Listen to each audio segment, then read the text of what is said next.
기도하겠습니다. 하나님 아버지, 미국의 영적 각성을 위해서 자마에서 시작하는 청교도 400주년 기념 온라인 부흥회입니다. 하나님, 이 온라인을 통해서 많은 사람들이 다시 한번 영적인 각성과 회복과 부흥의 자리로 설 수 있게 하여 주시고, 이 땅에 하나님의 영광이 다시 가득히 임하는 축복의 시간들이 되게 성령님 역사하여 주시옵소서.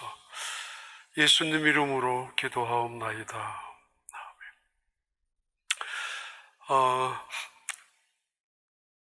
한 시대마다 그 시대를 대표하는 또는 상징하는 노래가 있었습니다. 암울한 시대를 살았던 일제시대에 그 시대의 노래, 울밑에선 봉선하야 내 모양이 처량하구나, 이런 동요 같은 노래가 그 시대의 어두웠던 시대를 살아가는 많은 사람들을 위로해 주는 노래이기도 합니다.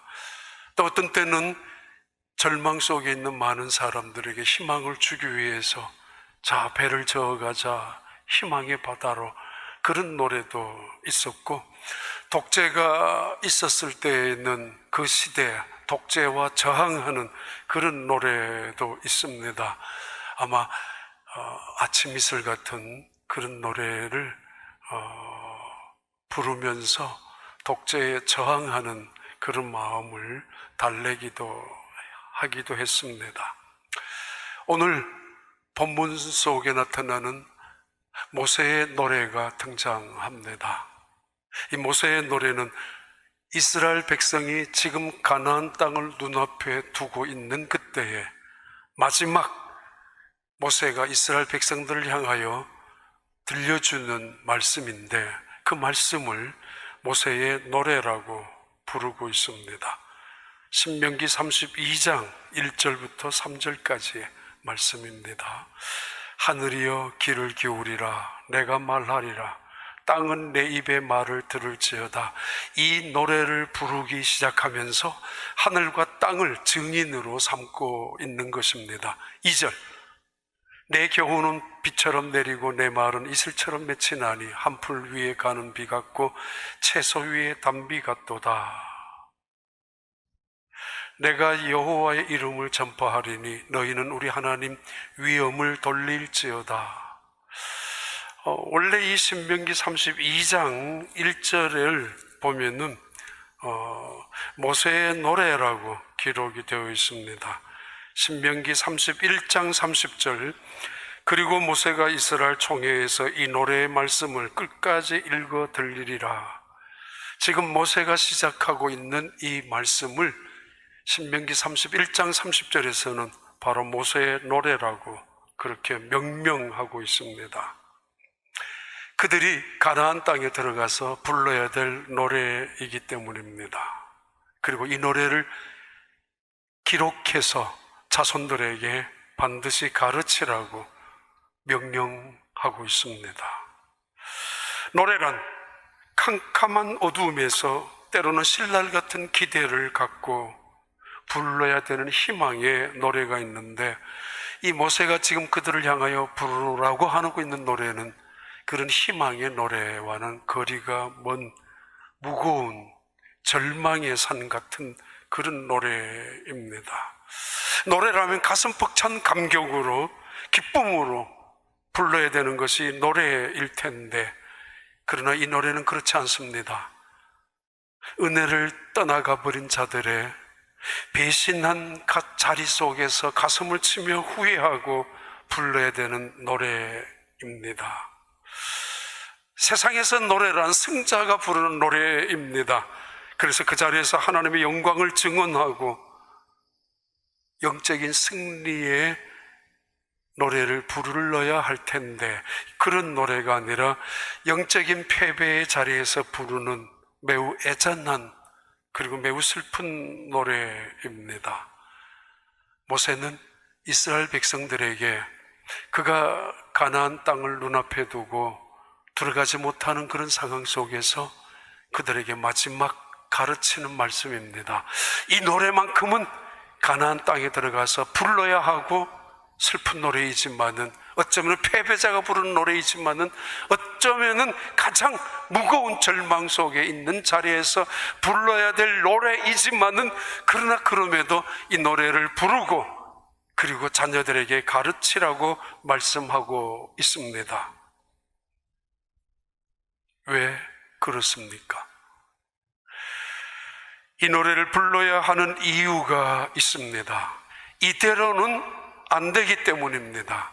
그들이 걸어가는 길 그대로 걸어가서는 계속 가서는 안 되기 때문입니다. 망해야 하는 길로 걸어가는 그들에게 돌아서야 된다고 이 노래를 부르면서 깨닫도록, 이 노래를 부르면서 하나님을 생각하도록, 이 노래를 부르면서 하나님의 은혜를 다시 기억하고 겸허한 자리에 돌아설 수 있도록 영적인 각성과 영적인 새로운 부흥을 위한, 영적인 그들의 회복을 위하여 불러야 되는 노래, 바로 그것이 모세의 노래, 오늘 본문의 노래입니다. 청교도들이 이 땅에 들어온 지 400주년이 되는 1620년 이후 400년째 되는 오늘 이때입니다. 그 청교도들이 가지고 있었던 신앙의 순결성, 신앙의 그 온전한 하나님을 섬기는 귀한 신앙을 지키기 위해서 찾아왔던 그들의 신앙, 그것을 다시 회복하고 싶은 바람과 그 영적인 새로운 각성을 위한 그런 소망으로 자마에서는 미국 전체를, 그리고 온라인으로 지금 말씀을, 또 집회를, 특별한 시간을 가지고 있는 중입니다. 미국 땅은 정말 특별한 땅입니다. 그만큼 많은 기회가 주어지고 그만큼 많은 하나님의 축복이 있다라는 의미이기도 합니다. 미국은 그래도 전 세계에서 가장 부강한 나라이며 가장 힘 있는 국가이고, 전 세계에 미국을 싫어하는 나라도 있겠지만은, 그러나 미국이 가지고 있는 그 힘을, 그 영향력을 무시하는 나라는 아무도 없습니다. 그런데 그만큼 미국은 지금 혼란스럽고 미국만큼 무서운 나라도 없습니다. 끊임없이 일어나는 총기 사고나 끊임없이 일어나는 테러나 인종차별의 문제가 그렇습니다. 지금 이 땅은 온통 몸살을 겪고 있고, 여러 가지 이유로 이 땅은 혼란을 거듭하고 있습니다. 더더구나 코로나 바이러스 앞에서 미국도 역시 위기 가운데 노출되어 있습니다. 과학 문명이 그만큼 발달되어져 있고, 그만큼 의술도 최고의 의술을 갖고 있는 이 땅이라 할지라도 속수무책으로 당하고 있습니다.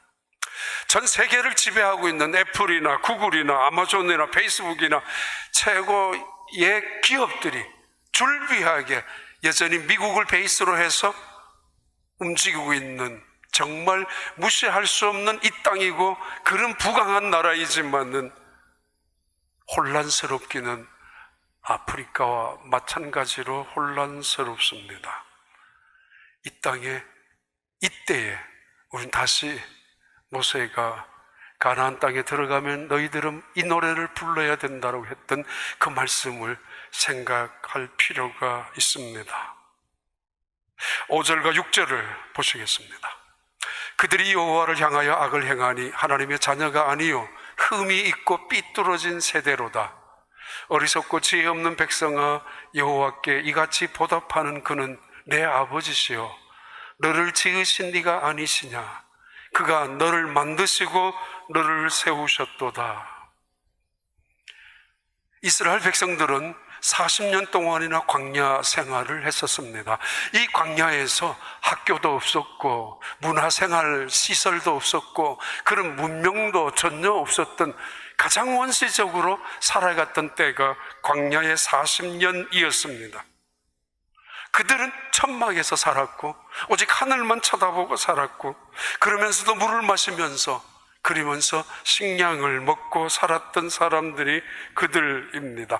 그런 광야에서 가장 원시적인 삶을 살아가면서 그들은 구석구석에서 하나님의 임재, 하나님의 손길, 하나님의 은혜, 하나님의 능력을 경험했었고, 곳곳에 날마다 새벽부터 저녁까지 하나님의 그 영광스러운 임재를 체험하고 살았던 곳이 광야였습니다. 낮에는 구름 기둥이 그들 곁에서 있었고 밤에는 불 기둥이 그들을 지켜주었습니다. 새벽마다 내렸던 만나는 누구 하나 배고파서 죽지 않게 하는 하나님이 그들에게 주시는 식량이었고 양식이었습니다. 그 뜨거운 사막에서 목이 타서 물이 없어서 목이 타서 죽은 사람 하나도 없었던 그때, 언제나 반석에서 샘물이 솟아나서 그들은 그 물을 마셨습니다.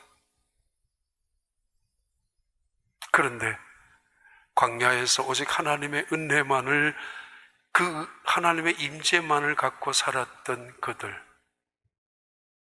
그들 중에 많은 사람들이 죽었습니다. 광야에서 배가 고파서 굶어 죽은 사람 하나 없었고, 광야에서 목이 타서 갈증을 느껴서 죽은 사람도 없었고, 광야에서 그 뜨거움에 태양볕에서 타서 죽은 사람도, 아니 밤에 추워서 얼어 죽은 사람도 한 명도 없었습니다. 그런데 기억하시기 바랍니다. 그들은 불평하다가 뱀에 물려서 죽었고, 그들은 원망하다가 땅이 갈라져서 불이 나와서 그들이 죽어버렸습니다. 하나님을 향하는 불신앙 때문에, 하나님의 임재 앞에서도, 하나님의 그 엄청난 능력 앞에서도 조급함 때문에, 아니 탐욕 때문에, 교만, 악함 때문에 하나님을 신뢰하지 못했던 그들의 불신앙으로 인해서 그들은 죽었습니다.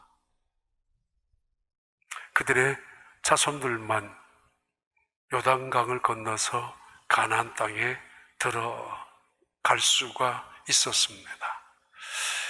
이 광야에서 학교 하나, 공부 하나 배운 적 없었던 이 자녀들, 이 광야에서, 이 땅에서 문화시설, 문명시설, 과학적인 시설 하나 갖고 살아본 적이 없는 이들이 가나안 땅에 들어갔습니다.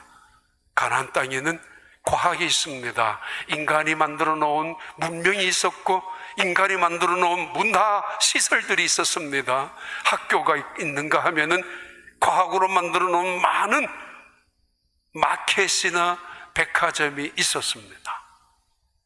그들은 깜짝 놀랐을 것입니다. 이미 그 땅에 철기 문화가 형성되어 있던 그 가나안 땅에서 이 뛰어난 문화와 문명 속에 그들은 깜짝 놀랐을 것입니다. 이런 세상에 있을 수 있느냐라고.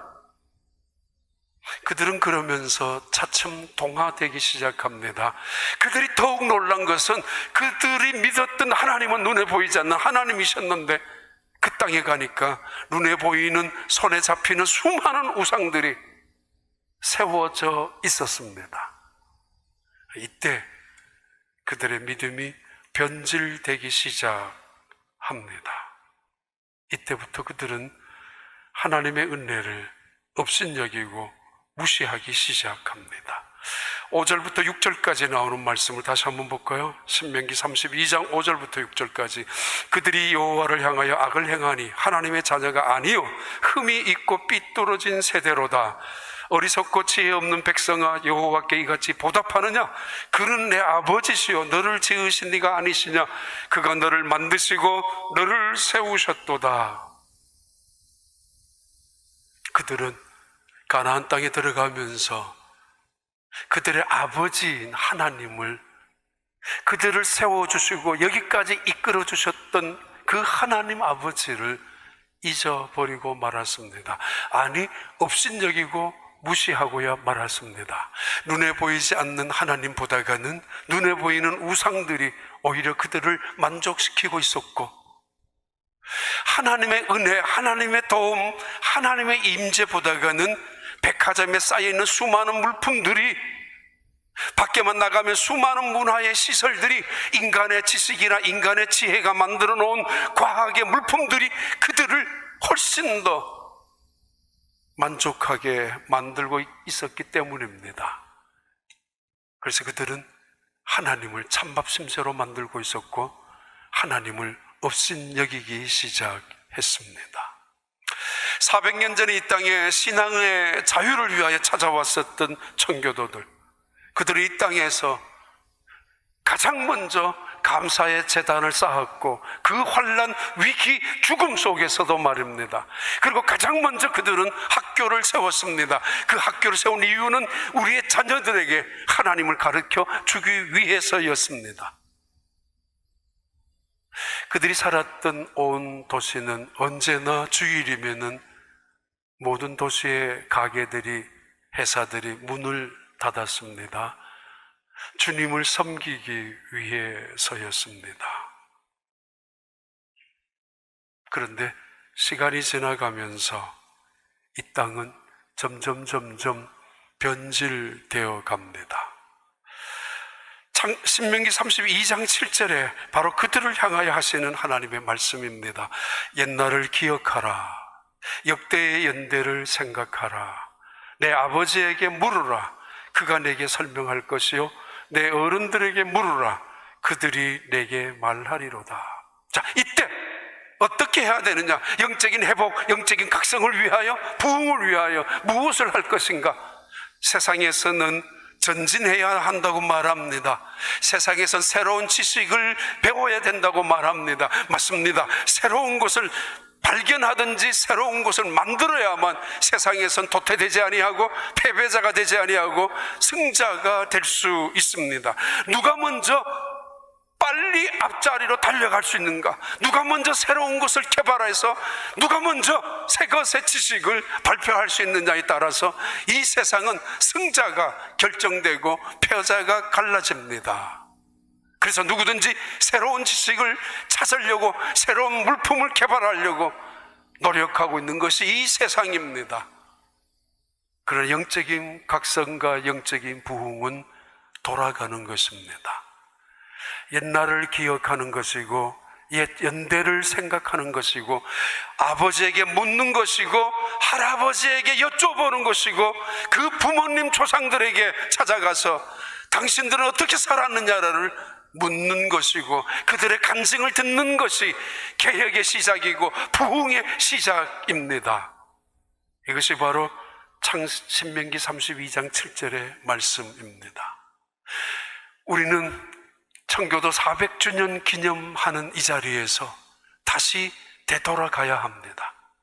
1620년 이 땅의 신앙의 자유를 위하여 찾아온 그들, 그 필그림 파더스의 신앙을 그들로 되돌아가야 할 것이고, 그들이 가지고 있었던 종교적인 개혁의 마인드, 바로 종교 개혁자들이 가졌던 그 믿음으로 돌아가는 것이 청교도 개혁 혁명이기도 합니다. 창세기 26장 18절에는 이런 말씀이 있습니다. 이삭이 언제나 우물을 팝니다. 창세기 26장 18절인데 이삭이 우물을 팔 때마다 새로운 우물을 판 적이 없습니다. 그는 어떤 우물을 파는가 하면은 아버지 아브라함이 팠었던 우물을 다시 팝니다. 그 아버지 아브라함이 팠었던 우물을 주변의 블레셋 사람들이 다 메꾸어 놓아서 못 쓰는 우물로 만들어 버렸는데 이삭은 그 우물을 다시 파내기 시작합니다.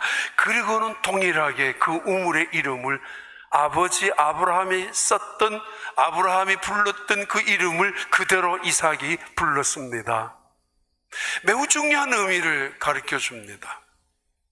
새로운 땅에 가서 개척해야 되고 새로운 일을 만들어야 되고 새로운 비즈니스를, 벤처기업을 만들어야 성공자이고 도전자이고 그리고 승리자가 될 수 있을 텐데, 옛날을 찾아가고 아버지의 우물을 다시 파는 이삭의 그 행위는 바로 개혁을 말합니다.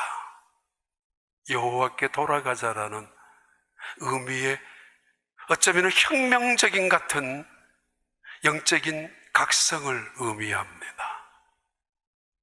새 것을 향하여 개발하고 제품을 만들고 발견하고 앞을 향하여 달려가는 것이 아니라 종교 개혁은 다시 돌아가는 것입니다. 처음으로 말입니다. 원래 하나님의 말씀으로 초대교회로 종교 개혁으로 그리고 존 칼뱅과 그리고 존 낙스의 신앙을 그대로 이어받은 청교도로 그리고 이 땅에 찾아왔던 400년 전에 그 청교도들의 마음으로 되돌아가는 것, 그것이 영적인 각성이라고 말할 수 있습니다. 마르틴 루터로 시작한 종교개혁, 그들의 모토는 하나였습니다. 오직 성경으로 돌아가자고, 오직 성경으로 돌아가야 한다고.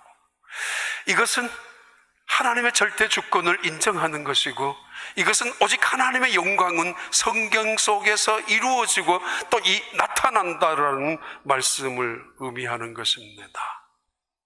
아드 폰테스라고 하죠. 기본으로 돌아가자, 본래로 돌아가자, 처음으로 돌아가자라는 르네상스의 운동은 유럽의 운동은 중세 시대를 다시 뛰어넘고 다시 되돌아가자라는 아드 폰테스의 운동이었다면은 기독교의 영적인 각성은 수부 야훼, 수부 아도나이입니다. 여호와께 돌아가자. 지금 있는 자리가 잘못된 자리이다. 아니, 지금 있는 자리는 냉소적인 자리다. 지금 걸어가고 있는 자리는 망하는 자리다. 지금 있는 떨어진 자리는 하나님과 너무 멀어져 있는 자리다. 하나님을 거역하는 자리요, 하나님을 반역하는 자리며 하나님 없이도 살 수 있다고 오만하고 만족을 부리는 자리다. 그런 자리에서 돌아가자라고. 여호와께로 돌아가자.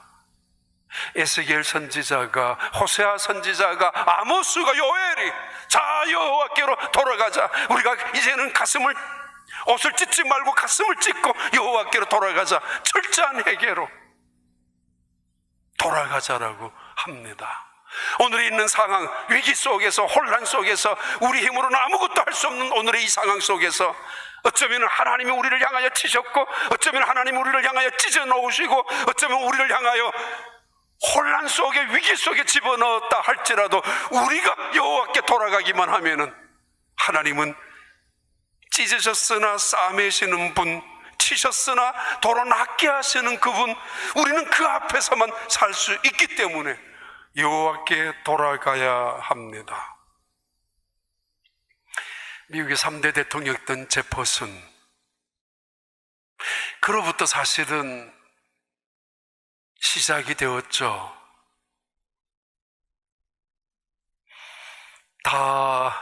다문화, 다원화 종교의 문이 말입니다. 그러다가 존 F 케네디 대통령에 의해서, 그리고 대법원의 확정적인 판결 때문에 이 땅의 모든 공립학교에서는 절대 기도가 허용되지를 않기 시작합니다. 모든 공립학교뿐만 아니라 때로는 사립학교에서마저도 어떤 선생님이 하나님은 창조주다라고 가르치면은 때로는 그 학생이 그 선생님을 법원에 수를 할 수도 있는 세상이, 그런 미국 땅이 되고 말았습니다. 동성애를 합법적으로 받아들이는가 하면은 기독교 이외의 타 종교에 대해서도 문호를 개방하고 매우 우호적이고, 아니 때로는 그들이 오히려 주류 사회가 된 것만큼 미국을 움직일 때도 있습니다. 영국에서 헨리 8세의 수장법을 통해서 로마 교황청과 대립각을 세우고, 그리고 메리 여왕 이후에 엘리자베스 1세를 통해서 세워진 영국의 국교라고 하는 성공회. 그러나 이 성공회가 로마 교황청과 대립은 되었었지만은, 그러나 이 성공회 비슷한 로마 카톨릭 처치와 비슷한 것 그대로를 갖고 있었던 형식적으로는 개신교였지만은 그러나 그대로 모양만 바꿀 뿐, 거기에 대해서 새로운 개혁을 주장했었고, 개혁을 주장하는 이 성도들을 핍박하기 시작했었던 엘리자베스 1세를 피해서 미국 땅에 건너온 청교도들, 그들의 꿈은 하나였습니다. 말씀대로 살아가자는 것이고, 말씀 속에 나타난 하나님의 권위를 인정하자는 것이고, 이 세상을 하나님이 원하시는 땅으로 만들어 보자는 것이고, 궁극적으로는 영원한 그 하나님의 세계를 이루어 가자는 것이잖아요. 그것이 자녀들의 교육을 통해서, 자녀들에게 믿음의 계승을 통해서 이루어질 수 있도록, 그래서 이 땅에 건너왔었던 청교도들입니다. 언제나 그들은 자녀들을 밥을 먹을 때에도 말씀을 가르쳤고 기도를 훈련시켰습니다. 그리고 이 말씀을, 그리고 이 기도를 통하여 이것이 경건임을 그들에게 분명히 보여주었고 가르쳐 주었습니다. 18세기에 유명한 개혁신앙 부흥가였던 조지 휘필트는 이렇게 말합니다. 청교도들은 어두움을 밝히는 불꽃으로 살았던 사람들입니다. 그들은 학교에서나 들판에서나 가정에서나 직장에서나 어디에서도 그들은 그 자리에 어두움을 밝혀나가는 불꽃 덩어리들이었습니다. 그들은 그렇게 말씀대로 순종하며 살아갔던 사람들입니다. 청교도 지도자 중에 한 명이었던 존 뉴웰은 이렇게 이야기합니다. 성경은 하나님의 능력 자체가, 성경이란 하나님의 능력 그 자체를 말하는 것이다. 그래서 성경을 신뢰하는 것은 하나님의 능력을 붙잡는 것이고, 성경을 읽는다는 것은 우리가 더욱더 그분의 능력 안에서 강력해진다는 것을 의미한다라고, 오직 성경 말씀을 말합니다. 그리고 말씀으로 되돌아가야 한다는 사실을 의미합니다. 오늘의 세상은 하나님의 말씀을 우습게 여기기도 합니다. 손바닥 안에 들고 있는 스마트폰, 손바닥 안에 들고 있는 이 스마트폰 하나, 우리가 뭔가 문제만 다 입력만 시키면은 구글에서, 아마존에서 해답을 가르쳐 줍니다.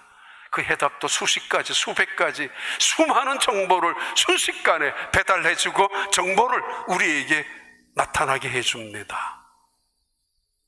이 세상에 그렇게 대단한 인간의 지식이나 인간의 지혜가 이 세상을 그렇게 만들고 있습니다. 4차 산업혁명 속에서 하늘에서는 드론이 뜨고 있고 땅에서는 무인 자동차가 움직일 만큼 세상은, 로봇의 세상이 될 만큼 세상은 바뀌어지고 있습니다. 그런데 오늘의 이 혼란, 코로나 바이러스 앞에 구글이나 아마존에서도 해답조차 할 수 없습니다. 아무도 해답을 주는 사람, 인간의 지식이, 인간의 능력이 있다 할지라도 누구도 이 해답을 줄 수 없습니다. 핵을 가지고 터뜨려도, 항공모함을 가지고 움직여도, 전투기 폭격기를 가지고 미사일을 쏟는다 할지라도 코로나 바이러스 하나 잡아내지 못하고 있습니다. 우리는 다시 겸손해져야 된다는 것이고, 그리고 인생이 얼마나 연약하다는 사실 앞에서 철저히 하나님의 주권을 인정해야 된다는 말씀이며, 동시에 오늘의 문화와 문명과 과학이 아무리 발달했다 할지라도 하나님의 권위, 그 위를 올라갈 수 없다라는 사실이기도 합니다. 전 자주 말합니다. 교인들에게, 자식들에게 이렇게 말하라고. 너희들 교회에 고마워해라. 교회가 너희들을 키웠다고. 어느 어떤 집사님 한 분이 지금 달라스에 애들을 보냈는 그 부모님, 어머니가 와서 이야기를 했은 적이 있습니다. 목사님, 정말 제가 늘 그 이야기를 했습니다. 너희들은 교회가 너희들 키웠다. 교회에 고마워해라. 교회가 얼마나 좋은 곳인지. 주일날이면 때로는 교회에 가는 것조차 싫어했었던 아이들이었지만은 세뇌처럼 말했기 때문에 달라스에 한번 만나러 갔는데 그 아이가 그렇게 말했다고. 엄마가 말하지 않았느냐고. 교회 고마워하라고. 교회가 우리를 키웠다고. 휴스턴에 있는 교회도 잊지 않고 있지만은 그 덴톤 근처에 있는 교회에도 지금 다니고 있다라고 말했던 그 아들의 고백을 그 어머니가 저한테 하신 적이 있습니다. 제가 맡은 오늘 주제는 자녀들에 대한, 청교도들의 자녀들에 대한 교육과 신앙의 계승, 그리고 오늘의 자녀들의 교육에 대한 뭔가 하나님이 원하시는 뜻을 이 시대를 살아가는 부모님들에게, 자식을 키우는 부모님들에게 던져주시는 말씀입니다. 다시 말씀합니다. 신명기 32장 7절입니다. 너희는 옛날을 기억하라. 연대를 생각하라. 내 아버지에게 물으라. 그가 내게 설명할 것이요. 내 어른들에게 물으라. 그들이 내게 말하리로다. 우리 이민 1세들이 미국 땅에 처음 와서 얼마나 많은 일을 하시고 얼마나 열심으로 살았는 줄을 알고 있고 보았습니다. 그때 우리는 그렇게 열심으로 일하면서도 주일이면 교회 가서 진심으로 예배 드렸었고, 그리고 때로는 저녁 늦게까지 엎드려서 기도하면서 이민자 초창기를 보냈습니다. 많은 애를 쓰고, 그러면서도 교회에서 무슨 일이 있기만 하면은 헌신적으로 봉사했었고, 그러면서도 피곤한 줄 모르게 이 땅에서 살아내었습니다. 그러나 언제부터인지 모르게 이제 미국 땅에 적당히 살 수 있게 되었고, 알게 되었고, 이제 좋은 차 타고 큰 집에 살면서 교회 가는 것이 어느 순간 귀찮아졌고, 자녀들에게조차 그 신앙을 물려주는 것조차 별로 중요하지 않게 생각하며 여겨지기 시작했습니다. 그래서 이렇게 말합니다. 말했기도 했습니다. 공부부터 하라고. 공부를 하라고. 나중에 교회 다녀도 되고, 나중에 열심으로 교회 하나님 믿어도 된다고. 그래도 이 땅은 돈을 벌 수 있는 기회가 많으니까 열심으로 돈 벌어야 된다고. 열심으로 돈 벌고 나중에 가서 그 벌어둔 돈으로 하나님 앞에 마음껏 헌금도 하라고. 그렇게 이야기하는 부모님들이 더 많이 생기기 시작합니다. 착각하는 거 있죠.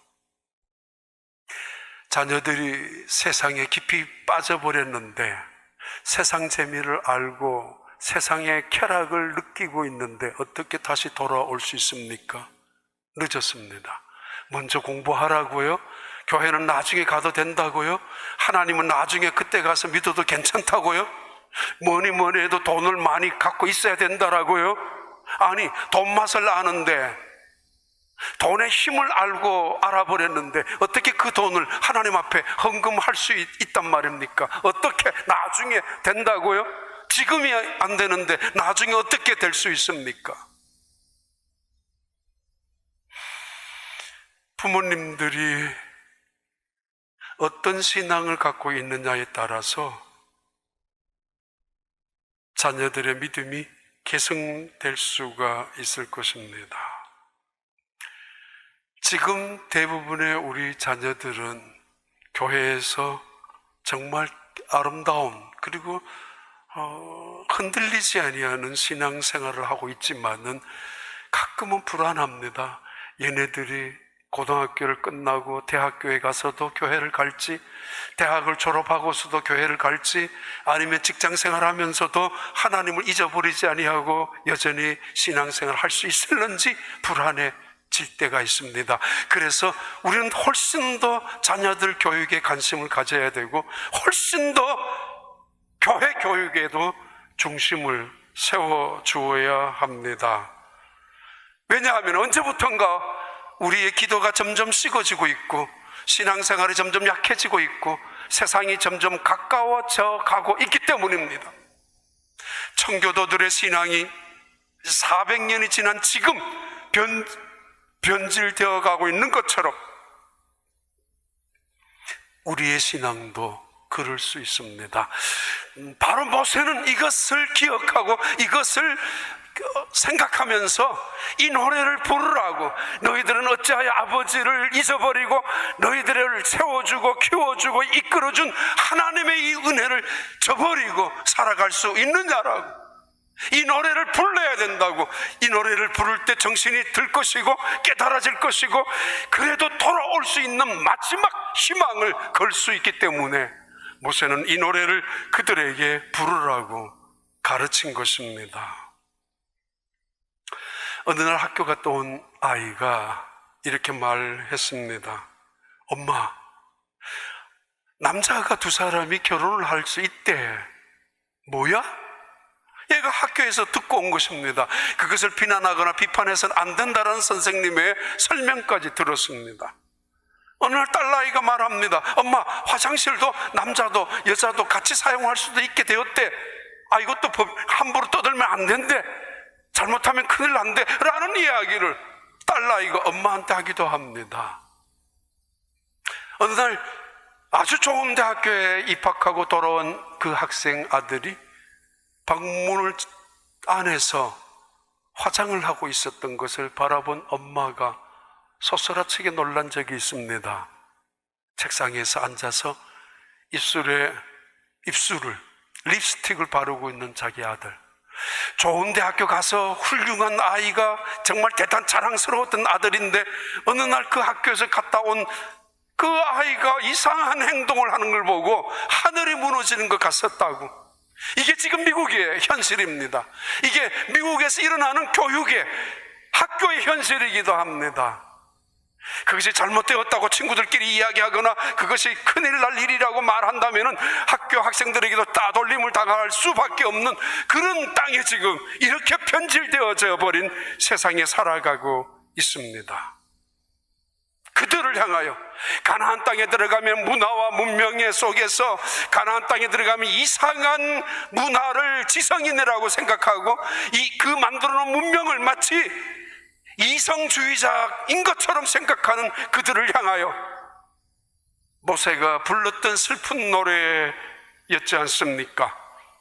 그들을 향하여 이렇게 말씀합니다. 신명기 32장 4절입니다. 여호와 그는 반석이시니 그가 하신 일이 완전하고 그의 모든 길이 정의롭고 진실하고 거짓이 없으신 하나님이시니 공의로우시고 바르시도다. 어떻게 보면 혼합주의가 있죠. 세상에는 이성과 계몽을 통해, 계몽주의를 통해서 이성과 합리주의가 나타나고, 그러면서 독선주의를 배제하고 타협하고 포용하는 그 혼합주의가 생기면서 마치 그것이 대단한 지성인인 것처럼 생각하는, 때로는 과학을 통하여 문명을 이루어지게 하고 과학을 통하여 새로운 세계를 만드는 그런 물질주의, 과학주의 속에 살아가고, 또는 사람이 먼저라고 인간의 중심을, 인간의 인권과 평등과 평화를 주장하는 세상 속에서 하나님의 자리는 없어졌고 하나님의 이름을 지워버리고, 심지어 사람이 먼저다, 하나님보다도 먼저라는 자리에 올라서고 말한 시대가 오늘의 시대입니다. 그래서 하나님을 마음껏 조롱하고 있고 비웃고 있고 하나님의 이름을 마음껏 짓밟고 있는 시대이기도 합니다. 이 시대에 하나님은 침묵만 하시는 것은 아닙니다. 여전히 일하시고 계시고, 언젠가는 여호와가 누구냐라고 조롱했던 바로왕에게 하나님의 맛을 똑똑히 보여주었던 것처럼, 바알이냐 엘리야냐라고 하는 그 시대에 하나님이 여호와이고 여호와가 하나님인 것을 생생하게 수많은 백성들에게 보여주었던 것처럼, 언제인가는 분명히 하나님만이 참 신인 것을 이 땅에 선언하시고 증언하실 것입니다. 그는 반석이십니다. 우아하고 세련된 가나안 땅의 수많은 우상들과는 다른, 눈에 보이는 우상이 아니라 영적인 우상으로 반석처럼, 어쩌면은 세련되지 못하고 어쩌면 과거의 원시적인 모습일 수 있겠지만은, 그러나 그 반석은 기가 있고, 그 반석은 입이 있고, 그 반석은 능력이 있고, 그 반석은 움직이는 반석이었습니다. 그래서 가는 곳마다 샘물을, 가는 곳마다 은혜를 나누어 주었던 것이 여호와가 반석이었다는 고백이었고, 여호와가 반석이다, 흔들리지 아니하는, 온 세상이 흔들리고 무너진다 할지라도 무너지지 아니하는 여호와 하나님, 그는 반석이시다라고 그 노래를 부르라고, 이 세상에 영원히 변하지 않은 진리가 그 가운데 있다라고 모세는 언급하고 증언합니다. 9절부터 11절까지 계속합니다. 여호와의 분깃은 자기 백성이라, 야곱은 그가 택하신 기업이로다. 여호와께서 그를 항무지에서 짐승이 부르짖는 광야에서 만나시고 호위하시며 보호하시며 자기의 눈동자같이 지키셨도다. 마치 독수리가 자기의 보금자리를 어지럽게 하며 자기 새끼 위에 너풀거리며 그의 날개를 펴서 새끼를 받으며 그의 날개 위에 그것을 엎는 것 같이 그렇습니다.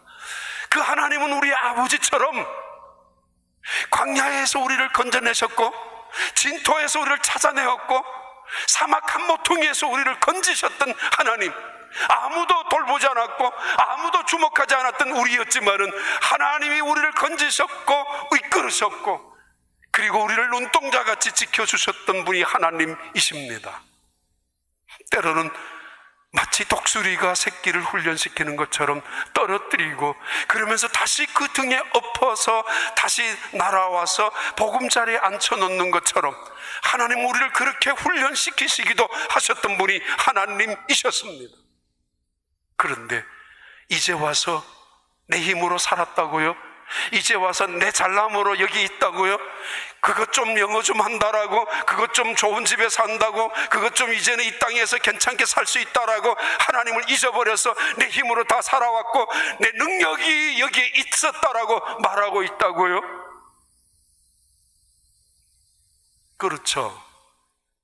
아버지는 우리한테 해준 게 뭐 있어요 도대체? 근데 왜 자꾸 이렇게 합니까?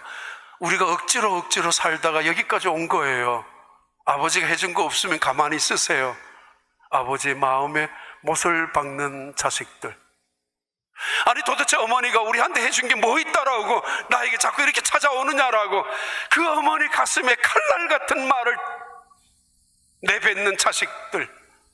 마치 내 힘으로 이 세상을 혼자 살았는 것처럼, 아버지 어머니의 힘은 아무것도 없었던 것처럼 원망하는, 그래서 부모님의 가슴에 심장을 도려내는 듯한 말을 퍼붓는 자식들. 그런 자식들을 둔 부모님은 돌아서서 하염없이 눈물을 흘릴 것입니다. 그래 맞아, 내가 너희들한테 잘못했어. 내가 맞아, 그래 맞아, 난 너희들에게 해준 것이 아무것도 없어.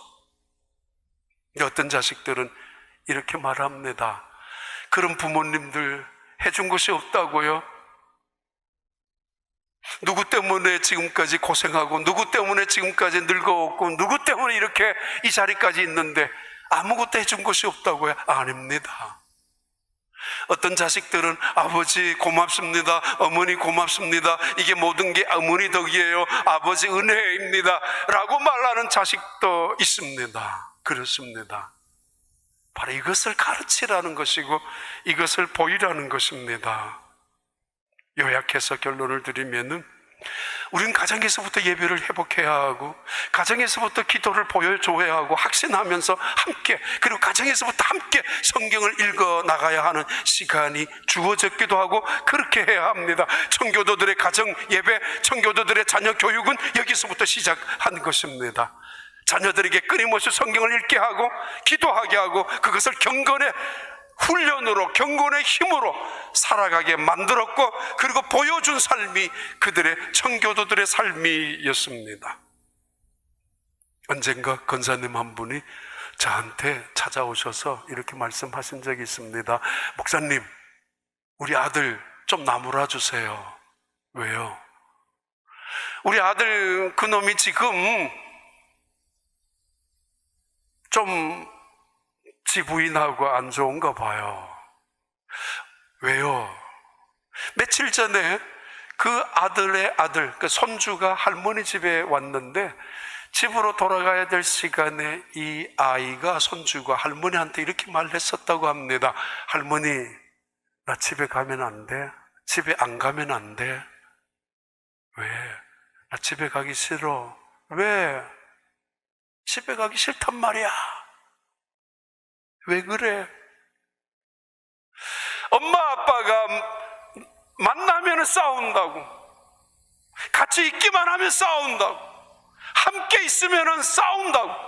그래서 불안해서 저렇게 싸우다가 틀림없이 이혼할 거야, 저렇게 싸우다가 누군가는 죽게 될 거야, 저렇게 싸우다가 나는 뭐야, 그러면서 어김없이 저녁마다 잠을 잘 때마다 눈물을 흘리지 않고 잠잔 적이 없었다라고 그 손주가 할머니한테 이야기했었다고 합니다. 집에만 들어오면 소리치는 아버지 밑에서 그 자식이 뭘 보고 배우겠습니까? 세상에 나가서 어떻게 자신감을 얻을 수 있겠습니까? 눈만 뜨면, 집에만 오면 눈물을 흘리고 있는 어머니의 모습을 바라본 딸아이가 이 세상의 진실과 사랑과 행복을 어떻게 알 수가 있겠습니까? 아니, 그 싸우는 그 아들, 그 권사님의 아들은 안수 집사님이셨습니다. 도대체 왜? 무엇 때문에 싸웠는지, 그 싸움의 이유가 뭔지를 모르겠지만은 기도하는 모습 한 번 보여준 적이 없는, 성경 읽는 모습 한 번도 자식들에게 보여준 적이 없는 그 가정에서 어떻게 그 자식들이 하나님을 배울 수가 있겠습니까? 우리 부모님들은 우리 어렸을 때 공납금 달라고, 수업료 달라고 할 때마다 교회 헌금부터 했었고 추수감사헌금부터 갖다 바쳤습니다. 그때마다 불평했습니다. 저게 뭐냐라고, 하나님 다 뺏어가는 거 아니냐라고. 그런데 그 부모님들이 오늘 우리를 키워 놓으셨습니다. 그 신앙이 우리를 이 땅에 세워 놓으셨던 은혜였습니다. 온통 힘들게 살아가고 어려운 환경 속에서 돈 한 푼 없는 시대 살아갔었지만은 새벽마다 교회 가서 엎드려서 기도하며, 그리고 집에 돌아오면 찬송 부르면서 하나님이 주신 은혜를 생각하고 나의 갈 길 다가도록 그 찬송하고, 주 안에 있는 자에게 이 찬송 부르면서 죄짐 맡은 우리 구주 이 찬송하면서 신앙생활했던 그분들, 그것이 그분들의 그 믿음이 오늘 우리를 지켜주고 있었고 한국교회를 지켜준 원동력이었습니다. 모세의 노래가 이스라엘 백성들을 향하여 부탁하고 그리고 명령합니다. 이 노래를 불러야 된다고. 사실은 슬픈 노래이고 애잔한 노래이고 패배자에 부르는 노래이고 그리고 배신자들이 부르는 노래이지만은, 그럼에도 이 노래를 부르다가 그래도 성령이 역사하면은 깨달아지고 다시 회복되고 다시 돌아올 수 있지 않느냐라고. 교회 교육을 두 번째는 강화해야 합니다. 제가 신학교 들어가고 난 다음 지금까지 듣고 싶은 말이 하나가 있는데, 선생님이란 단어입니다. 전도사님 늘 이 소리 듣고 있었고, 목사님 이 말 듣고 있었고, 그런데 선생님이란 단어 참 듣고 싶은 이야기 중에 하나인데, 교육부 교사를 하는 분들에게 아이들이 말하잖아요. 선생님, 선생님. 정말 감동적인 단어입니다. 그런데 오늘 교회 학교, 특히 이민교회 교회 학교 교사들을 한번 생각해 보셔야 합니다. 제가 우리 교회 처음 왔을 때 33년 전부터 교회 학교 아이들 몇 명 있었지만, 그 아이들을 가르치는 선생님이 누구였는가 하면은 미리 와서 영어 좀 하는 아이들, 고등학생, 대학생이 걔들을 그냥 데리고 놀았습니다. 이유는 하나입니다. 영어를 좀 했기 때문에. 그렇게 자란 아이들이 하나님을 배울 턱이 있겠습니까? 교회에서. 부모님들이 아이를 데리고 와요. 교회에 데리고 와서 교육관에 내려놓고 부모님은 본당으로 옵니다. 이때 표정을 보세요. 아이들이 부모님 차에서 내리는 게 싫어서 억지로 마치 도살장에 끌려가는 것처럼 가는 자식이 있는가 하면, 그런 아이가 있는가 하면은 차를 세우기가 무섭게 뛰어내리기가 무섭게 교육관으로 교실로 달려가는 아이들이 있습니다. 친구들이 보고 싶고 선생님이 보고 싶고 그 교육관이 가고 싶기 때문에 집에 보다가 교회의 교실이, 학교 보다가 교회의 그 교회 예배당이 더 좋기 때문에 달려갑니다. 선생님이 안아주고 친구들이 기다렸던 듯이 안아줍니다. 이 교회 학교의 이 교육이 실패냐 성공이냐의 문제는 그 아이가 차에서 내리면서부터 시작이 됩니다. 그 아이가 교육부에 달려갈 때 그것은 그 교회는 성공적으로 할 수 있지만은 얘가 아무런 반응 없이 털레털레 걸어갈 때 속으로 뭐라고 생각하겠어요? 엄마, 나 저 예배당에 우리 아이들만 하는 예배당에 가기 싫어. 나 예배당에 가더라도 교실에 가더라도 내 친구 없어. 아니 선생님도 나를 반겨주지도 않아. 얼마나 가슴 아프지 않겠습니까? 선생님이 반겨주지 않는 교회 학교. 아니 적어도 그 아이들을 가슴에 안고 그 영혼을 위하여 그들을 품에 안고 기도하는 영적인 지도자들이 없다면 그 자리에서 그 아이를 사랑한다라는 그것을 느껴주지 못하는 그런 선생님이라면 그 아이가 그 교실을 좋아할 턱은 없을 것입니다. 그래요. 이제 미국 청교도 각성운동 이것을 시작한 이유도 아마 대부분 아실 것입니다. 1차 미국의 각성운동은 조나단 에드워드였고 2차는 찰스 피니를 중심한 2차 영적 각성이 이루어졌고 3차를 굳이 따진다면 D.L. 무디를 통해서 이루어졌던 미국의 영적 각성운동의 흐름들이 그때마다 아주 대단한 지도자들이 중심해서 영적인 각성운동이 계속되어 왔었던 것이 미국 땅이기도 합니다. 20세기에 얼마 전에 돌아가셨지만 21세기까지 빌리그레함 목사님을 통해서 아주 영적인 어떤 각성도 있었던 것도 사실입니다. 근데 지금은 너무도 혼란스럽게 이 미국 땅이 흔들리고 있습니다. 정치는 정치가대로, 교회는 교회대로, 학교는 학교대로, 자식들은 자식들대로 모두가 다 제각각입니다. 우리가 하나님 아래에 서 있다. 우리가 하나님을 신뢰한다. 우리가 하나님 앞에서 함께 서 있어서 이 미국 땅을 세워나간다라는 자부심이 있었던 이 땅, 청교들의 정신이 아직도 살아있는 이 땅이 흔들리고 있는 것만은 사실입니다. 그러니까 다시 이 노래를 불러야 합니다. 신명기 32장 45절과 47절의 말씀입니다.